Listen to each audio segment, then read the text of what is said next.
আজ আপনাদের সাথে ওরিও শেকের রেসিপি শেয়ার করলাম। প্রথমে ওরিও বিস্কিট, চকলেট, আইসক্রিম, দুধ এগুলো সব জোগাড় করে নেবেন। দেখতেই পাচ্ছেন আমার কাছে chocolate chips, Oreo biscuit, vanilla ice cream সব রেডি করে রেখেছি। তারপরে একটা কফিটাকে চিনির সাথে মিক্সারে ব্লেন্ড করে নেবেন।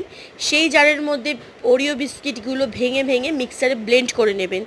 তারপরে ফ্রিজ থেকে বার করা ঠান্ডা দুধ আর আইসক্রিম, যেটা আমার কাছে ছিল ভ্যানিলা আইসক্রিম, দিয়ে ভালো করে মিক্সড করার পর ভ্যানিলা আইসক্রিম দিয়ে দেবেন, সাথে একটু গুঁড়ো দুধও দিয়ে ভালো করে সবটা মিক্সড করার পর দেখতেই পাচ্ছেন আমি অন্যদিকে গ্লাসের মধ্যে চকলেট চিপস দিয়ে দিচ্ছি।